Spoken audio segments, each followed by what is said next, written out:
E para que servem os conselhos gestores?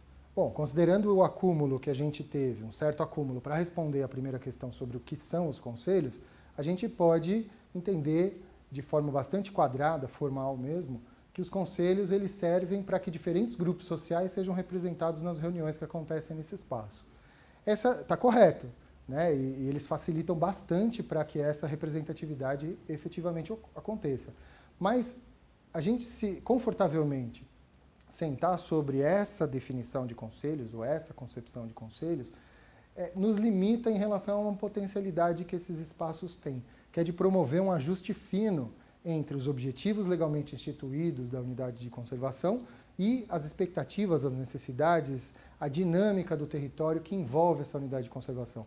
Uma coisa a gente pode estar certo, né? As unidades de conservação, elas não são fortalezas, né, que vão se proteger completamente da dinâmica do território, principalmente quando essa dinâmica do território é comum a todo o território nacional, principalmente hoje em dia, que é predatória em relação aos bens ambientais, em relação à biodiversidade, em relação à diversidade de modos de vida, que é também objeto de proteção de unidades de conservação, e também as unidades de conservação, elas não estão pairando acima desse território como se elas não tivessem nada a ver com o que acontece em volta delas, né? Então, se o plano de manejo é um instrumento estratégico para a gestão da unidade de conservação, como eu falei, respondendo às questões anteriores, principalmente sobre políticas públicas de proteção da biodiversidade.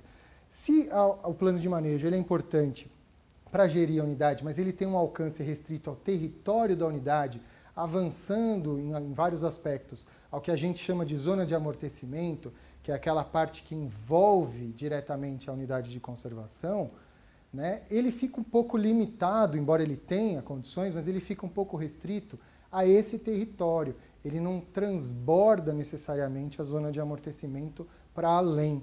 E as dinâmicas para além da zona de amortecimento, por vezes, interferem nas dinâmicas e para o alcance dos objetivos da própria unidade de conservação. E aí é que a gente entra com esse desafio de compreensão dos conselhos gestores, né? Como os conselhos reúnem atores sociais, agentes sociais de um território até mais amplo do que a própria unidade de conservação, né, ele tem a capacidade de promover esse diálogo entre essas dinâmicas territoriais e as questões específicas de gestão da unidade de conservação. Por isso que eu falei uma espécie de ajuste fino. E com isso, a gente começa a observar que o Conselho tem um potencial de atuação política importante no sentido de tanto condicionar o território a partir dos seus objetivos, né, como também adequar a sua gestão da unidade de conservação a essa dinâmica territorial, não infringindo, obviamente, as normativas legais que condicionam, por vezes determinam ali o que deve ser feito, o que não pode ser feito na unidade de conservação. Mas o diálogo, a compreensão mútua, ela é possível, não sem conflitos, como eu já frisei. Mas esse diálogo é importante, ainda mais numa sociedade tão desigual, tão diferente, com tantas diferenças como a nossa, né? Bom, diante disso, a gente tem uma função, né, estratégica para os conselhos gestores, que é deles se conformarem como agentes políticos no território, né? E para isso, porque eles vão fazer essa mediação entre a unidade de conservação e essas dinâmicas socioespaciais, vamos dizer assim, tanto sociais como espaciais que tem no território que envolve a unidade. E para isso, eu acho que vale a pena a gente pensar em algumas questões, em algumas reflexões a partir de perguntas-chave. Uma delas, inicial, que funções socioambientais essa unidade de conservação tem num território com determinadas características, né? Qual é a função socioambiental dessa unidade de conservação? Aqui ela veio para, além de proteger os atributos naturais e ou culturais de uma determinada parcela do território, né? Uma outra questão é quais os desafios que a dinâmica caracterizada desse território impõe para a gestão da unidade de conservação. E aí a gente já vai identificar um conflito logo de cara, né? A função socioambiental da unidade de conservação, entre elas a de proteger determinados atributos, em contraposição a desafios dessa dinâmica do território, né?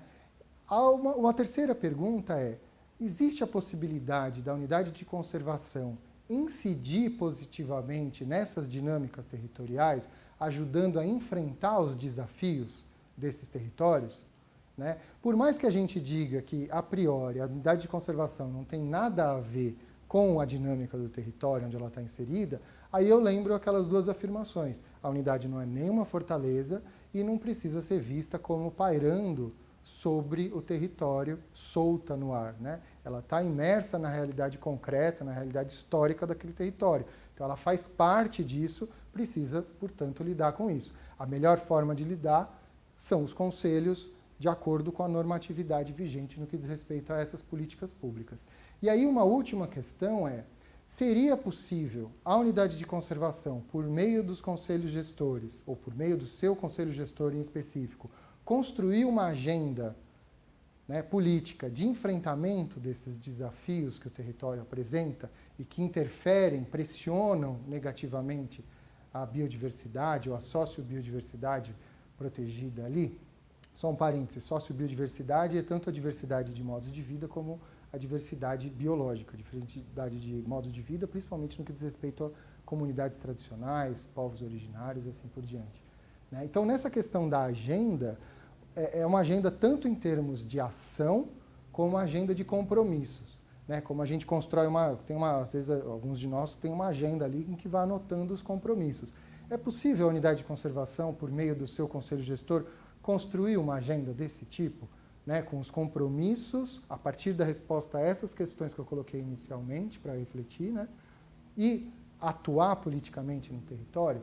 Essas são questões que valem tanto um bom debate, né, ótimas reflexões, trabalhos formativos com bastante densidade, né, que caracterizam e reforçam o espaço do Conselho Gestor como espaço de ensino-aprendizagem, né, para além do convencional sobre ensino-aprendizagem, né, porque o convencional de ensino-aprendizagem é uma sala de aula, uma pessoa na condição de professor e outro conjunto de pessoas na condição de alunos.